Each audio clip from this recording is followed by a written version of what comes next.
City হল থেকে বেরিয়ে যখন গুগল ম্যাপ দেখছি তখন চোখের সামনে থেকে চলে গেল এই এক আজব জিনিস, একটা বার কিন্তু তাতে চাকা লাগানো। এগুলোকে বলে প্যাডেল পাব।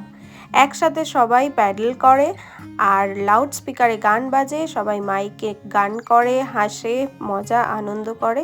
বাইকে ঘুরতে তো সবাই দেখেছে, কিন্তু বাইকে পার্টি করতে এই প্রথম দেখলাম। So hello friends and family, welcome to another blog of বিলেতে বিরাজ। লাস্ট ব্লগে শেয়ার করেছি বেলফাস্টের সেকেন্ড দিনে আমরা সকালবেলায় বৃষ্টির মধ্যে দুটো জায়গা অলরেডি এক্সপ্লোর করে ফেলেছি। এরপরে এলাম রয়্যাল বটানিক গার্ডেনে। বেলার দিকে বৃষ্টিটা অনেকটাই কমে গেছে, আকাশ মেঘলা থাকলেও এখন ওয়েদারটা বেশ ভালো।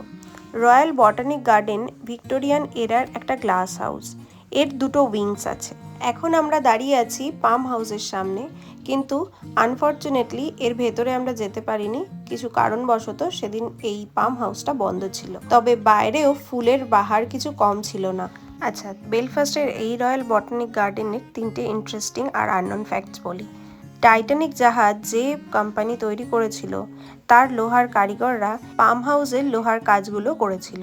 সেকেন্ড ওয়ার্ল্ড ওয়ারের সময় গোলাপ ফুলের চারা তুলে দিয়ে এখানে ভেজিটেবলের চাষ করা হয়েছিল, সেটা ছিল ডিগ ফর ভিক্টরি ক্যাম্পেইন। ডাবলিনের গ্লাসনেভিন পাম হাউস দেখে ইন্সপায়ার হয়ে এই পাম হাউসটা তৈরি করা হয়েছিল। তবে দুটো সিটির মধ্যে কম্পিটিশন হয়েছিল যে কে আগে বানাবে, যদিও এই রয়্যাল বোটানিক গার্ডেনের পাম হাউসটা আগে তৈরি হয়ে গিয়েছিল।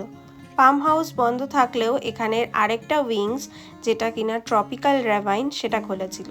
তো সেটা আমরা দেখে এলাম, আর ঢুকতেই দেখলাম এত সুন্দর একটা অ্যাকোরিয়াম। বাইরে থেকে বুঝতে পারিনি যে ভেতরে কি আছে। অর্কিড, ব্যানানা, ফার্ন আর নানান রকমের কার্নিভোরাস প্ল্যান্টসও ছিল। ওপরের ব্যালকনি থেকে নিচের জঙ্গলটা পুরোটাই দেখা যায়।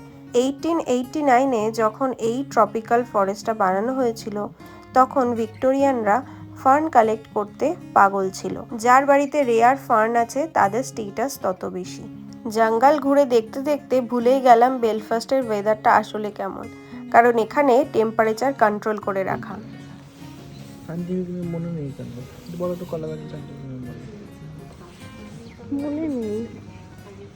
আচ্ছা, এটা কেমন টর্চার বলুন তো? বটানি স্টুডেন্ট বলে কি সব গাছের নাম মনে রাখতে হবে? সে যাই হোক না কেন, 300 বছরের পুরনো কিছু গাছের স্পিসিসও এখানে ছিল, আর সেগুলো ছিল ডাইনোসর যুগের। তো মোটামুটি একটা প্রি হিস্টোরিক জঙ্গলে আমরা ঘুরে নিলাম। অ্যামাজনের ভাইব কিছুটা বেলফাস্টেই পেয়ে গেলাম।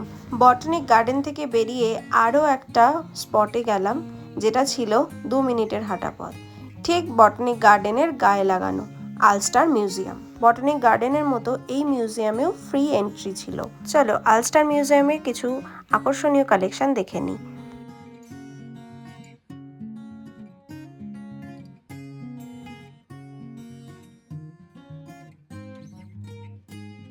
এটি হলো আয়ারল্যান্ডের একমাত্র ইজিপশিয়ান মমি। 2500 বছরের পুরনো মমি, এর নাম টাকাবুটি।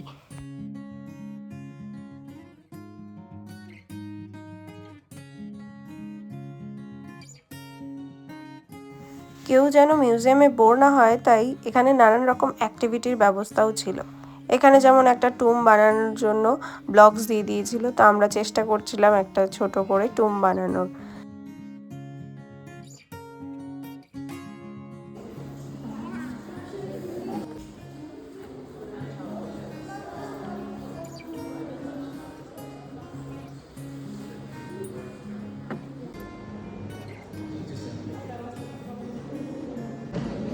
হবে না, কোথায় দেখানোটা কোথায়? এই তো এখানটা। এটা পার্টে দাও। শিপস, শিপস হবে। Right, next fans, machinery, fans, fans, fans হবে কোথায়? এইটা, এই তো। এখানে সবচেয়ে ইন্টারেস্টিং লেগেছে এর আর্ট গ্যালারিটা। দেশ বিদেশের নানান রকম আর্টিস্টরা এই আর্ট গ্যালারির এক্সিবিশনে পার্টিসিপেট করেছিল। আলস্টার মিউজিয়াম থেকে বেরোতে বেরোতেই প্রায় বিকেল হয়ে গিয়েছিল, কিন্তু তখনও আমাদের পেটে দুপুরের খাবার পড়েনি।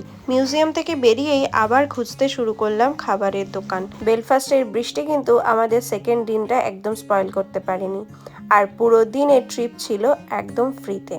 তো আজকের ব্লগটা কেমন লাগলো কমেন্টে অবশ্যই জানাবেন। আর আপকামিং ব্লগ দেখতে অবশ্যই চোখ রাখবেন বিলেতে বিরাজের পেজে। আর আমাদের ট্রাভেল ভিডিওসগুলো ভালো লাগলে অবশ্যই একটা লাইক করবেন। সবাই সুস্থ থাকবেন, ভালো থাকবেন, সাবধানে থাকবেন আর অনেক আনন্দে থাকবেন। দেখা হবে নেক্সট ব্লগে। Till then stay tune and thanks for watching. Bye by.